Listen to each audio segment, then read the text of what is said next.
ఏంటి సంగతులు? ఒక చిన్న కథ చెప్తా. అప్పుడెప్పుడో డైనోసార్లు తిరిగే రోజుల్లో ఒక పిల్లోడు ఉండేవాడు. ఆ పిల్లోడికి వాళ్ళ అమ్మ నాన్న మంచి చదువు చెప్పించారు. పిల్లోడు కూడా మంచిగా చదువుకున్నాడు, కానీ ఫైటర్ పైలట్ అవ్వలేదు. ఎందుకు? ఆ పిల్లోడికి కానీ, పిల్లోడి తల్లిదండ్రులకి కానీ, పిల్లోడు చదువుకున్న స్కూల్స్ కానీ, కాలేజెస్ కానీ, యూనివర్సిటీస్ కానీ ఎక్కడా కూడా ఆ పిల్లోడు ఫైటర్ పైలట్ అనే పదమే వినలేదు. ఎందుకు?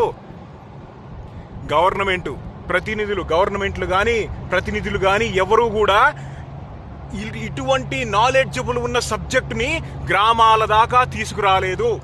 అలా తీసుకొని వచ్చుంటే, ఆ రోజుల్లోనే తెలిసుంటే ఆ పిల్లోడు ఫైటర్ పైలట్టే అయిపోయేవాడు.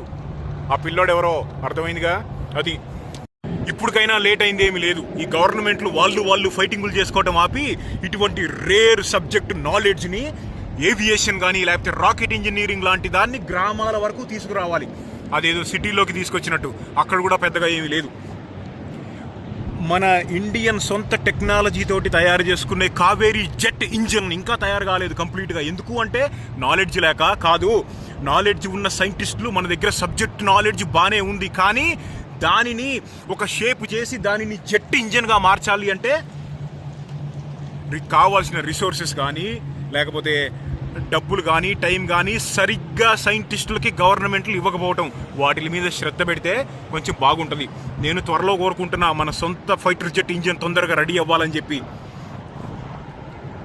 భారతీయ వాయుసేన, ఇండియన్ ఎయిర్ ఫోర్స్ వాళ్ళు ఒప్పుకోరు, కానీ వాళ్ళు ఒప్పుకుంటే ఇప్పుడైనా సరే ఫైటర్ పైలట్ ఈ గేజ్లో ఎట్లాగూ నేను అవ్వలేను, కానీ మన నెక్స్ట్ జనరేషన్ని తయారు చేద్దాం. ఆ విషయం పక్కన పెడితే భారతీయ వాయుసేన ఒప్పుకుంటే వెళ్ళి కనీసం ఆ ఫైటర్ జెట్స్ అన్నా సరే తుడిసే జాబ్ ఇచ్చినా సరే నేను ఫుల్ హ్యాపీ. సరే, ఇప్పుడు వాటి గురించి ఎందుకు మాట్లాడుకుంటున్నాం? మొత్తము ఏవియేషన్ ఇండస్ట్రీలోనే మొత్తం విమానాలు నడిపే పద్ధతినే మార్చేసిన ఫైటర్ జెట్ ఒకటి ఉంది. దాని దగ్గరికి వెళ్ళి దాని గురించి 4 ముక్కలు మాట్లాడుకుందాం. అదా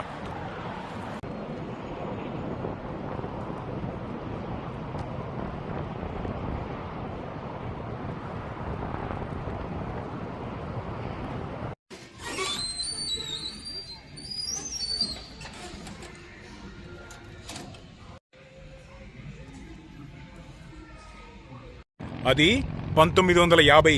ఒక దేశంలాగా ఉండే కొరియా అనేది 2 దేశాలుగా విడిపోయి నార్త్ కొరియా, సౌత్ కొరియా లాగా విడిపోయింది. విడిపోయిన వాళ్ళు పక్కపక్కనే ఉంటారు. పక్కపక్కనే ఉంటే ఎందుకు కామ్గా ఉంటారు? ఫైటింగ్ చేయడం మొదలుపెట్టారు. నార్త్ కొరియా వాళ్ళు ఫస్ట్ సౌత్ కొరియాని అటాక్ చేశారు, తర్వాత వీళ్ళు వాళ్ళపైకి వెళ్ళారు. అలా యుద్ధం స్టార్ట్ అయింది. దానిని కొరియా వార్ అంటారు. 1950 నుంచి 53 వరకు 4 సంవత్సరాల పాటు జరిగింది. నార్త్ కొరియాకి Soviet Union support. Soviet Union అంటే రష్యా. సౌత్ కొరియాకి అమెరికా సపోర్టు.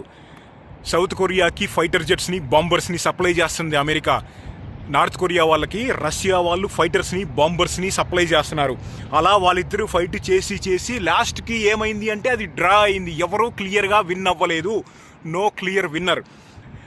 అమెరికా, రష్యా ఇద్దరు డైరెక్ట్గా రంగంలోకి దిగి నార్త్ కొరియా, సౌత్ కొరియా మధ్యలో ఒక సీజ్ ఫైర్ అనేది 1953లో పెడితే ఈ రోజుకి కూడా అమలులోనే ఉంది. అది నాకు తెలిసి హిస్టరీలో అన్ని రోజులు అలా మిగిలిన సీజ్ ఫైర్ అనేది అదే అయి ఉంటుంది. అయితే ఆ యుద్ధంలో రష్యా వాళ్ళు ఒక లెసన్ నేర్చుకున్నారు. ఏంది అంటే అప్పటికి అమెరికా సపోర్ట్ చేస్తున్న ఫైటర్ జెట్స్ కానీ, బాంబర్స్ కానీ ఆకాశంలో నిప్పులు కురిపిస్తున్నాయి. వాటిని ఎదుర్కొనే దమ్ము రష్యాకి ఆ రోజు సరిపోలేదు. ఆ రోజు ఎందుకు అంటే ఇదిగో ఇక్కడ వెనకాల కనపడుతుందా, దాని పేరు B-59 సూపర్ ఫోర్ట్రెస్ అనే బాంబర్ విమానం. ఆ రోజుల్లో ఉన్న హెవీ బాంబర్ అది. జపాన్ మీద, హిరోషిమా, నాగసాకి మీద వేసిన అణుబాంబులు వేసింది కూడా ఇదే మోడల్ B-59 సూపర్ ఫోర్ట్రెస్. దీనిని చూసి రష్యా వాళ్ళు ఒకటి డిసైడ్ అయ్యారు. ఆ రోజుల్లో వాళ్ళ దేశంలో ఒక కంపెనీ ఉండేది, మిఖోయాన్ గురేవిచ్ దాని పేరు. సింపుల్గా మిగ్ అని కూడా అంటారు దాన్ని. ఆ కంపెనీ వాళ్ళకి ఒకటే ఒక రూల్ చెప్పారు రష్యన్ గవర్నమెంట్ వాళ్ళు, మాకు ఒక ఫైటర్ ఇంటర్సెప్టర్ కావాలి, ఒక ఫైటర్ జెట్ కావాలి. అది ఎలా ఉండాలి అంటే ఇప్పటి వరకు అటువంటి జెట్ అనేది ఏ దేశంలో ఉండకూడదు. ఇది ఏవియేషన్ ఇండస్ట్రీని తిరిగి రాయాలి అన్నట్లుగా దాన్ని తయారు చేయమని చెప్తే 30 ప్రోటోటైపులు తయారు చేశారు. వాళ్ళ వల్ల అవ్వట్లేదు. తర్వాత 31ది దాని పేరే MiG-21. 1959లో దానిని సర్వీసులోకి దించితే దాదాపు 60 దేశాల వాళ్ళు కూడా ఇప్పటికీ కూడా వాడుతున్నారు. ఆ MiG-21 వెళ్ళి ఒక లుక్ వేద్దాం. రేటు ఎక్కువ ఉండకూడదు, కాంప్లికేటెడ్ ఉండకూడదు, అనవసరమైన విషయాలు ఏమీ అవసరం లేని ఎలక్ట్రానిక్స్ కానీ ఎక్స్ట్రా వెయిట్ కానీ బాడీకి ఆ ఫైటర్ జెట్కి ఉండకూడదు. అలా తయారు చేశారు MiG-21. ఇప్పుడు చూస్తున్నాం దాన్ని మనం. దీనికన్నా ముందు వెర్షన్స్ ఉండేవి, MiG-15, MiG-17. వాటిని తీసుకొని ఎక్కడా కూడా అవసరం లేని ఏ పార్ట్ని కూడా ఎంతో అవసరం అయితే తప్ప లేకుండా మొత్తం వాటిలోంచి కంప్లీట్గా తీసి పారేసి దీన్ని తయారు చేశారు. దీని రూల్ ఒకటే, స్పీడ్, సింప్లిసిటీ, నంబర్స్. ఆకాశంలో దీనికి విన్నింగ్ అనేదే దీని ఉద్దేశం అయ్యేటట్లుగా తయారు చేసి వదిలిపెట్టారు దీన్ని. దీని దమ్ము ఎప్పుడు బయటపడింది అంటే దానికి ఇంకొక హిస్టరీ ఉంది. 1955 నుంచి 75 వరకు 20 సంవత్సరాల పాటు వియత్నాం వార్ అనేది ఒకటి జరిగింది, వియత్నాంకి యుఎస్కి.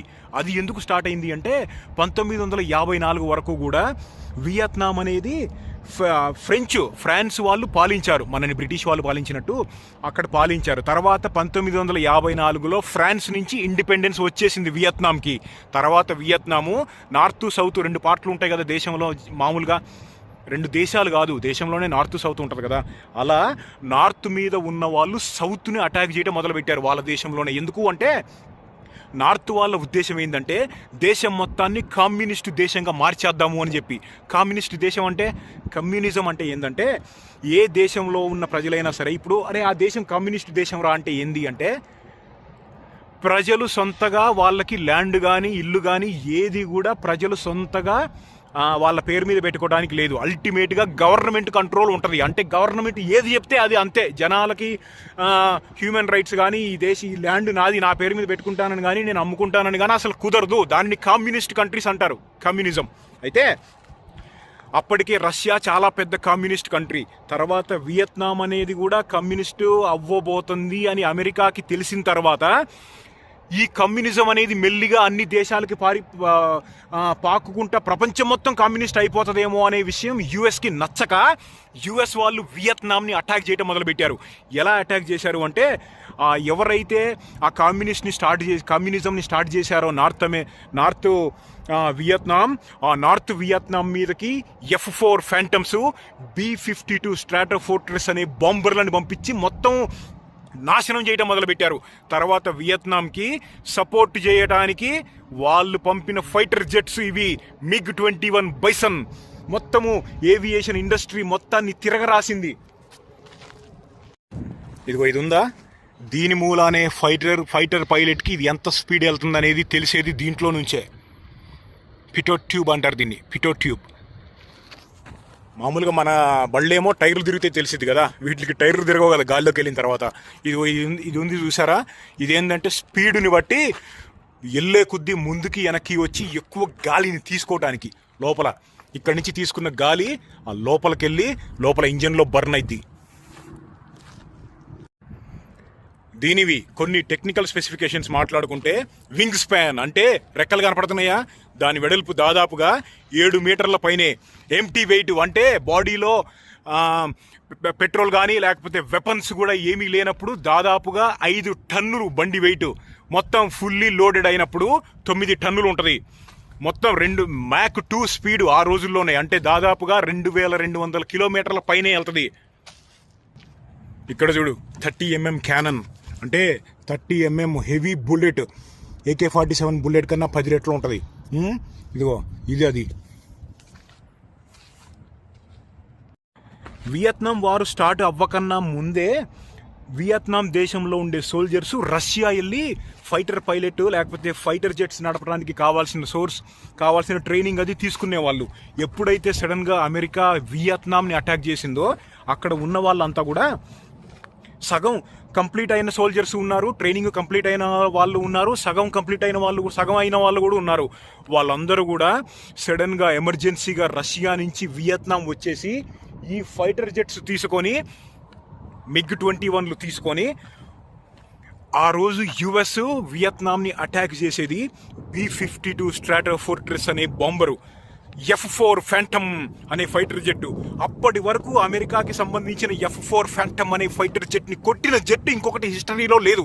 అందుకనే దీన్ని తయారు చేశారు. కానీ దాని కెపాసిటీ అనేది ఇంకా బయటపడలేదు. దాని గురించి ఇంకో 2 ముక్కలు చెప్పబోయే ముందు అసలు F4 ఫ్యాంటమ్ అనే ఫైటర్ జెట్ని చూపిస్తాను. ఇది F4 ఫ్యాంటమ్.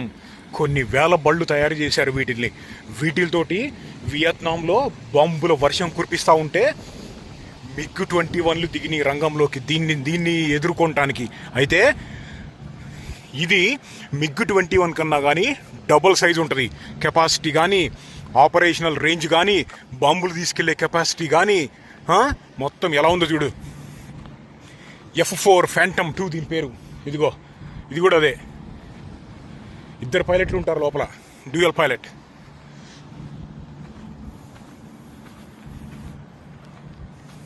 ఇది కూడా అంతే, దాదాపుగా 2000 కిలోమీటర్ల వరకు ఉంటుంది.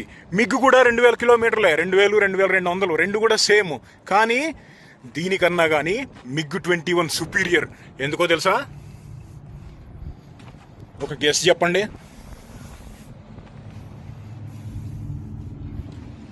చెప్పాలా? ఇది చాలా హెవీ ఉండటం మూలాన సడన్గా వెనకాల నుంచి మిస్సైల్ ఎమ్మడబడుతుంటే ఫైటర్ పైలట్స్ ఏం చేస్తారంటే ఆఫ్టర్ బర్నర్స్ అనేది ఒకటి ఆన్ చేస్తారు. అది ఆన్ చేసి ఇలా రాకెట్ వెళ్ళినట్టు పైకి వెళ్ళిపోతారు. అంత వెయిట్ ఉండటం మూలాన ఇది తప్పించుకోవటం కష్టం. కానీ MiG-21 అలా కాదు. ఇందాక చెప్పాను కదా, ఎక్స్ట్రీమ్లీ లైట్ వెయిట్. దాదాపుగా 4.5 టన్నులు ఫుల్లీ లోడెడ్. 9 టన్నులు అది ఫుల్లీ లోడెడ్. F4 ఫ్యాంటమ్ అనేది 22 టన్నులు.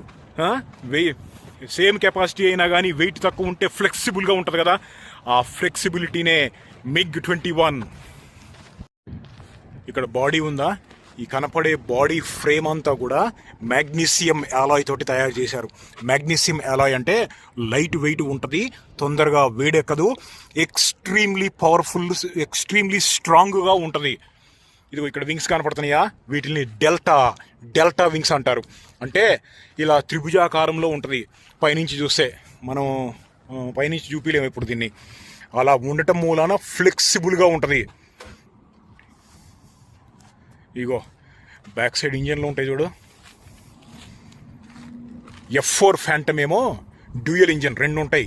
కానీ ఇదిగో చూడు, ఆ రోజుల్లో తయారు చేసుకున్న ఫైటర్ జెట్ టెక్నాలజీ. ఇక్కడ చూడు ఏముందో. కొంచెం అయితే వాటిని పెట్టేవాడిని. అమ్మ మిమ్మల్ని ఏం చేయాలి, నన్ను వదిలేండి. కొంచెం ఉంటే చేతి దానికి టచ్ అయ్యేది. అన్ని ముద్దు పెట్టేలేయి. Delta wing. ఇంకోటి ఏంటంటే ఇప్పుడు ఇదిగో ఈ డెల్టా వింగ్, ఇప్పుడు ఈ వింగ్స్ ఉన్నాయా, ఈ వింగ్స్కి కింద మిసైల్స్ పెట్టుకునే మౌంట్స్ ఉంటాయి కదా, ఇదిగో ఈ మౌంట్స్ ఉంటాయి మిసైల్స్ని పెట్టుకోవడానికి. ఇంకోటి ఏంటంటే ఎక్స్ట్రా ఫ్యూయల్ ట్యాంక్. అది నేను కొన్ని డాక్యుమెంటరీలు చూశాను. నిజంగా MiG-21 నడిపిన ఫైటర్ పైలట్స్ ఇంటర్వ్యూలు కొన్ని చూశాను. ఇదేంటి ఇందులో బిందిరిగలు ఏం లేవు కదా? సరే ఇది పెట్టేద్దాం, కెమెరా పెట్టేద్దాం లోపల.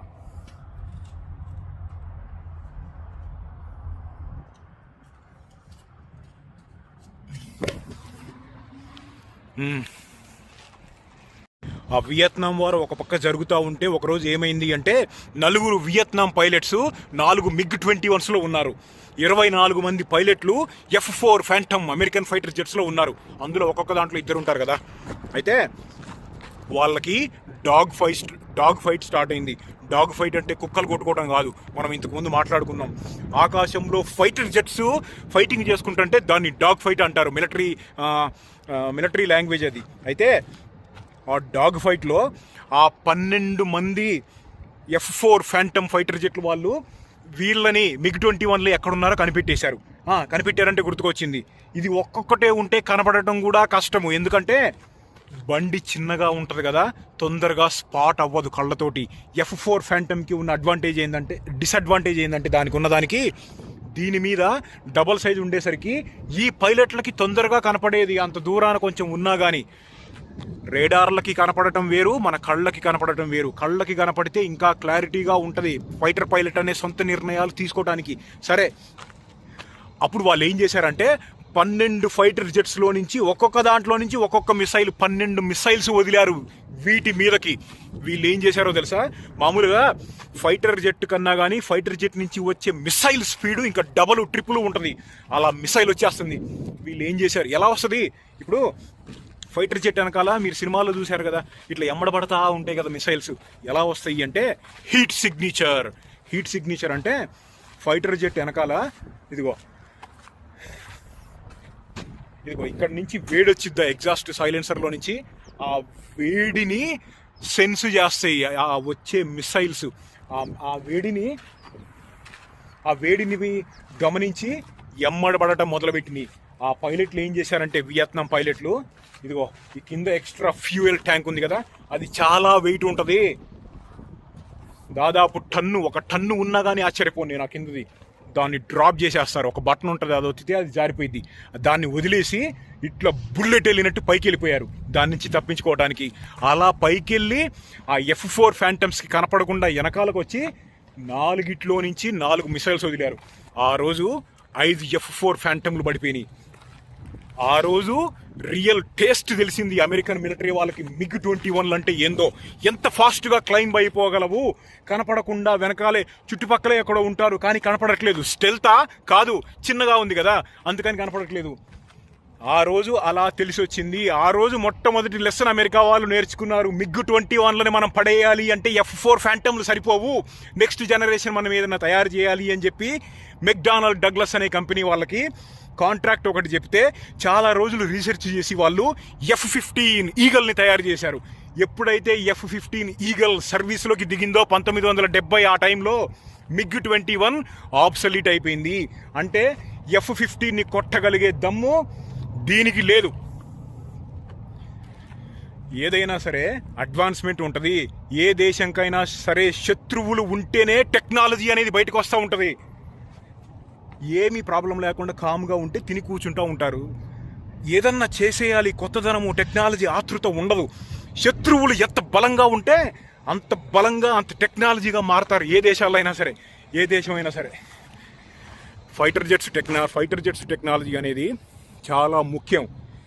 బిజినెస్ కూడా US కానీ రష్యా కానీ వాళ్ళు తయారు చేసుకునే ఫైటర్ జెట్స్ని ఎన్నో దేశాలకి అమ్మి వేల కోట్లు కాదు, లక్షల కోట్లు కూడా కాదు, కోట్లు సంపాదించుకుంటున్నారు. ఎందుకు? టెక్నాలజీ అమ్ముకోవటం. 2 దేశాలు ఫైటింగ్ చేసుకుంటుంటే వాళ్ళకి ఫైటర్ జెట్లు, బాంబులు అమ్ముకుంటూ ఉంటారు. నాకు రెండింటి మీద చాలా రెస్పెక్ట్. ఒకటి సోల్జర్సు, ఇంకొకటి రైతులు. ఆ 2 లేకపోతే అసలు దేశమే ఉండదు. MiG-21 మన ఇండియా మొదట్లో రష్యా నుంచి MiG-21లని కొనుక్కునేది. తర్వాత కావాల్సిన లైసెన్స్లు అది తీసుకొని మన ఇండియాలోనే తయారు చేసుకునే వాళ్ళం. టెక్నాలజీ మన సొంతది కాదు, కానీ రష్యా వాళ్ళ సపోర్ట్ తోటి ఇండియాలోనే తయారు చేసుకున్నాం. లైసెన్స్లు అన్నీ వాళ్ళయే, తయారు చేసుకోవడం మాత్రమే మనం. అలా దాదాపుగా 850 MiG-21లని తయారు చేసి భారతీయ వాయుసేనలో మన దగ్గర ఉంచుకున్నాం. 2022-23 వరకు కూడా. మొన్న ఈ మధ్య 2 సంవత్సరాల నాడు రిటైర్ చేసేశారు. ఎందుకు అంటే టెక్నాలజీ అడ్వాన్స్మెంట్స్. ఇప్పుడు వచ్చే కొత్త టెక్నాలజీ ఫైటర్ జెట్లకి ఇది తట్టుకోలేదు. ఆ రోజుల్లో అంత శక్తివంతమైనది, కానీ టెక్నాలజీ వచ్చింది కాబట్టి దీన్ని ఇంకా వాడట్లేదు.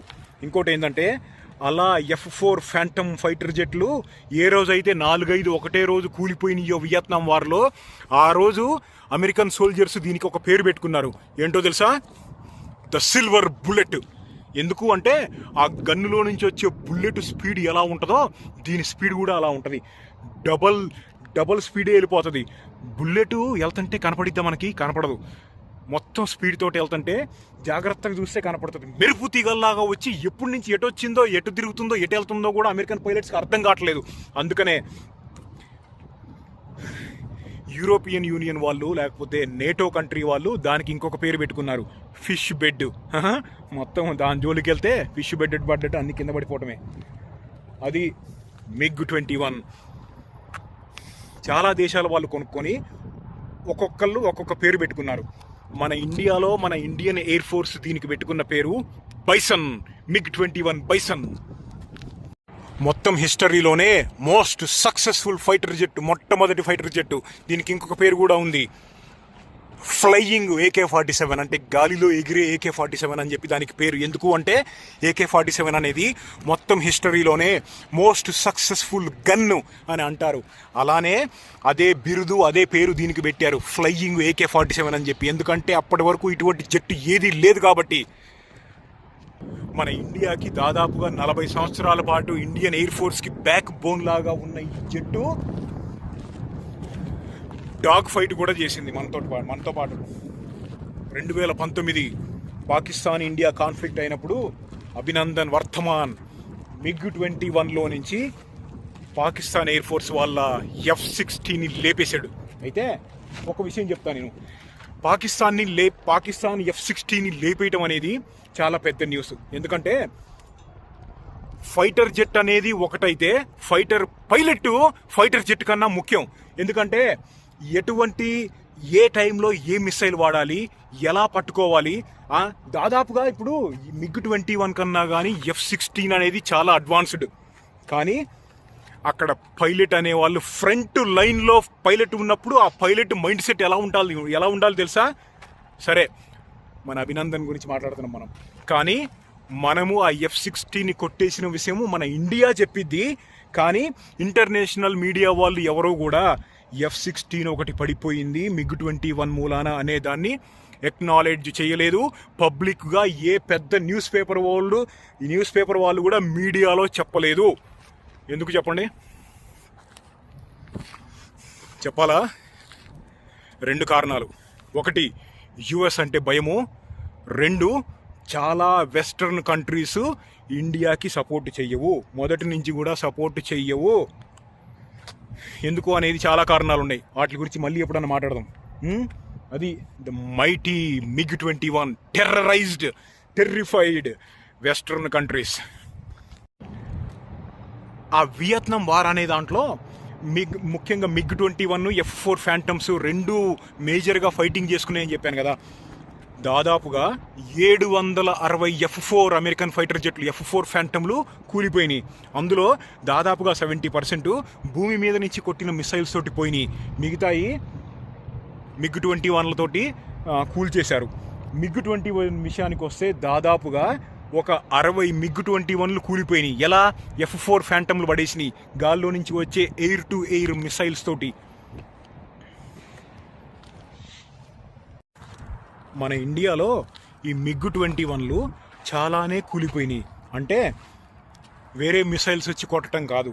ఎలా అంటే హై ఆల్టిట్యూడ్లో ఫ్లై అయ్యేటప్పుడు, అంటే హిమాలయాస్ ఉన్నాయి కదా, మన హిమాలయాస్ దగ్గర ఉన్న మన ఎయిర్ ఫోర్స్ బేస్లో ఎత్తు చాలా ఎక్కువగా ఉంటుంది. అంత ఎత్తులో ఫ్లై అవ్వటం అనేది కొంచెం కష్టంగా ఉంది వీటికి. ఎందుకంటే పాతయి కదా. కొత్త విమానాలు కూడా, కొత్తగా వచ్చిన ఫైటర్ జెట్ కూడా అంత పైనుంచి టేక్ ఆఫ్, అంటే గ్రౌండ్ నుంచి ఎలివేషన్ చాలా ఎక్కువ ఉంటుంది కొండల మీద. అంటే ఆక్సిజన్ తక్కువ ఉంటుంది. ఆక్సిజన్ తక్కువగా ఉంటే ఎంతో ఆక్సిజన్ కావాలి అది బర్న్ చేయడానికి. ఆ బర్నింగ్కి అటువంటి ప్రాబ్లమ్స్ కొన్ని ఉండటం మూలాన హై ఆల్టిట్యూడ్లో ఫ్లై అవ్వలేక దాదాపుగా 400 మిగ్గులు కూలిపోయినాయి. అంటే ఎంతో తెలుసా? 400 మంది సోల్జర్స్ అక్కడ. సరే, అందుకని మెల్లిగా టైం వచ్చేసింది మనకి. ఇది కొత్త టెక్నాలజీని తట్టుకోలేకపోతుంది, కొత్తగా వచ్చిన ఫైటర్ జెట్స్ తోటి ఫైటింగ్ చేయలేకపోతుంది. అందుకని టైం వచ్చేసి లెజెండ్ని దించేశారు. నెక్స్ట్ రాబోయేవి ఎప్పుడైనా సరే అడ్వాన్స్మెంట్ కోసం చూస్తూనే ఉంటాము. మన ఇండియాలో మనం తయారు చేసుకుంటున్నాము Tejas fighter jet. Next generation 4.5. మనకి స్టెల్త్ ఎప్పుడు వచ్చిద్దో, స్టెల్త్ రియల్ కింగ్. మామూలుగా కమర్షియల్ ఎయిర్ క్రాఫ్ట్స్ ఉంటాయి కదా, పెద్ద పెద్ద విమానాలు, వాటికేమో ఫ్యూయలు రెక్కల్లో ఉంటుంది.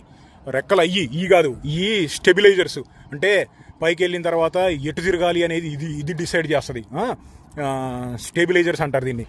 కొన్నిటికేమో వర్టికల్గా ఉంటాయి, కొన్నిటికేమో హారిజెంటల్గా ఉంటాయి. కావాలంటే మూవ్ అవుతూ ఉంటాయి. ఇప్పుడు ఇలా ఉందా, ఇప్పుడు వెళ్తుందా, ఇలా క్రాస్ తిరగాలనుకో అప్పుడు ఇదిగో ఇది ఇట్లా ఇది కొంచెం ఇలా పైకి వచ్చింది, అప్పుడు వెళ్ళే డైరెక్షన్ మారుతుంది. ఇలా ఇలా ఇలా ఇలా ఎట్లా పడితే అట్లా వెళ్తాయి ఫైటర్ జెట్లు. థ్రస్ట్ వెక్టారింగ్ అంటారు దాన్ని. వీటికి లేదు థ్రస్ట్ వెక్టారింగ్ అంటే లేదు. థ్రస్ట్ వెక్టారింగ్ అంటే ఏంటంటే వెళ్తా ఉన్నప్పుడు ఇలా మెరుపు తీగలాగా వెనక్కి తిరగటం. అలా తిరగాలి అంటే ఇక్కడ ఎగ్జాస్ట్ ఉంది కదా, సైలెన్సర్ ఉంది కదా, ఇదే తిరగాలి, ఇలా ఫిక్స్డ్గా ఉండకూడదు. ఇప్పుడు వచ్చే F-22 ర్యాప్టరు, F-35 లైట్నింగ్, రష్యా నుంచి సుకోయ్ Su-57 అవన్నీ కూడా thrust vectoring. Sukhoi Su-57 versus US F-22 raptor, ఈ రెండిట్లో ఏది పవర్ఫుల్ అని చెప్పి చాలా కామెంట్లు మన దగ్గర పడతా ఉంటాయి. చాలా simple, F-22 Raptor the ultimate killer. ఎందుకు అంటే చాలా సింపుల్. F-22 ర్యాప్టర్ అనేది స్టెల్త్, అంటే పైలట్ ఇలా ఉన్నప్పుడు పైలట్ కళ్ళకి కనపడట్లేదా, పైలట్కి Su-57 పైలట్ లోపల కూర్చున్నప్పుడు లోపల రాడార్లు ఉంటాయి, రాడార్లు చూపియాలి ముందు ఏదో జెట్ ఉందని చెప్పి. అసలు రాడార్లకే దొరకకపోతే ఎలా పట్టుకుంటారు చెప్పు. రాడార్లకు దొరకదు కాబట్టి స్టెల్త్ F-22 ర్యాప్టర్. ఆ స్టెల్త్ కెపాసిటీని తీసేస్తే Su-57 చేతిలో ర్యాప్టర్ ఓడిపోయింది. అది ఇక్కడ జెట్ కనపడుతుందా, ఇదిగో ఇక్కడ ఎల్లో ఉంది కదా, ఎల్లో దగ్గర నుంచి అక్కడ వరకు కంప్లీట్గా ఇంజన్ ఉంటుంది. ఆ ఎల్లో దగ్గర నుంచి దాదాపుగా ఇక్కడ వరకు అంత ఫ్యూయల్ ట్యాంక్ ఉంటుంది, పెట్రోల్. ఇక్కడ నుంచి చివరి వరకు కూడా ఇంకా కావాల్సిన ఎలక్ట్రానిక్స్ కానీ, లోపల పైలట్ సీట్ కానీ, లోపల అటు పక్క గన్ను ఉంటుంది కదా, ఇది 30mm క్యానన్, దానికి కావాల్సిన మ్యాగజైన్ బుల్లెట్లు కానీ, హైడ్రాలిక్స్ కానీ, అవన్నీ అందులో ఉంటాయి. ఇంకా ఏంటంటే ఇది ముందుకి వెనక్కి వెళ్ళటం అనేది యుఎస్ టెక్నాలజీ. నాకు సరిగ్గా గుర్తు రావట్లేదు. అప్పుడెప్పుడో యుఎస్ వాళ్ళు ఏదో దేశం మీద వేసిన ఒక మిస్సైల్ పేలకుండా ఒక రష్యన్ ఫైటర్ జెట్లో ఇరుక్కొని, రష్యన్ ఫైటర్ జెట్టు పేలలేదు, మిస్సైల్ కూడా పేలలేదు, అది ల్యాండ్ అయ్యి ఎక్కడో పడిపోయింది. దానిని రష్యా వాళ్ళు తీసుకెళ్ళి రివర్స్ ఇంజనీరింగ్ చేశారు. ఎంత ఉంది చూడు, ఇదిగో ఆ డ్రైవర్ సీట్ కింద వరకు కూడా, ఈ డ్రైవర్ సీట్ ఉన్నాడా పైలట్ సీటు, ఇక్కడ వరకు కూడా కంప్లీట్లీ ఖాళీ. ఎయిర్ని తీసుకోవడానికి ఓన్లీ ఖాళీ స్పేస్ మాత్రమే ఉంది. ఇప్పుడు ఏం లేదు.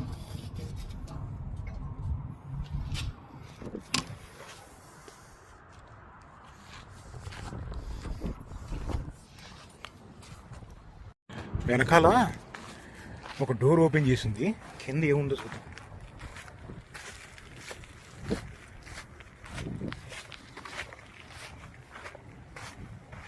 ఇక్కడ ఇది జెట్ ఇంజిన్ కదా, ఇక్కడ కందిరీగలు ఉన్నాయరా బాబు, అవి ముద్దు పెట్టినాయి అంటే కేల్ కథం.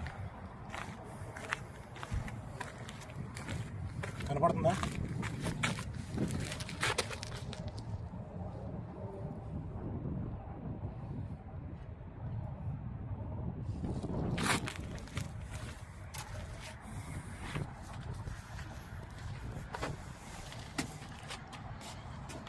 చూసారా, బయట వాతావరణం వేడిగా ఉంది కానీ ఇది వేడి లేదు.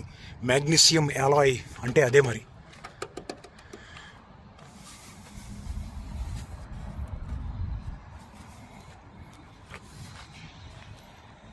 ఆ వియత్నాం వార్లో ఒక పైలట్ ఆ రోజు ఒక మిస్సైల్ వదిలాడు. ఇది ఇంకో స్టోరీ, MiG-21లో నుంచి. తర్వాత ఇద్దరు పైలట్లు F-4 ఫ్యాంటమ్స్లో వేరే దగ్గర సపరేట్గా ఉన్నారు. మామూలుగా నలుగురు ఉంటారు కదా, కానీ ఆ రోజు ఒక్కొక్క దాంట్లో ఒక్కళ్ళే ఉన్నారు, 2 ఫ్యాంటమ్స్.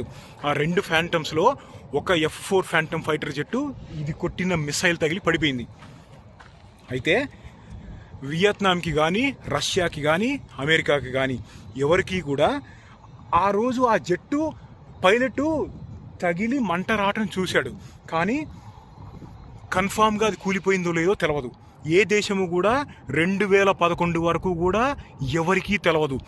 ఏ పైలట్ అయితే ఆ రోజు మిస్సైల్ పెట్టి కొట్టాడో అదే పైలట్ 2011లో అమెరికాలో ఒక సోల్జర్ని కలిశాడు. ఎవరినో తెలుసా?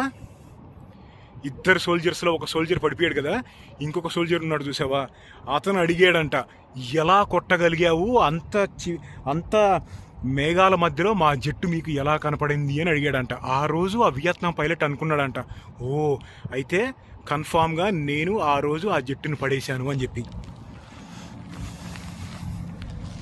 అలా వింగ్ కమాండర్ అభినందన్ ప్రూవ్ చేశాడు ఏమని, ఫైటర్ జెట్ కాదు ముఖ్యము, అందులో ఉన్న పైలట్ అని చెప్పి. అది చాలా ముఖ్యం. రెస్పెక్ట్.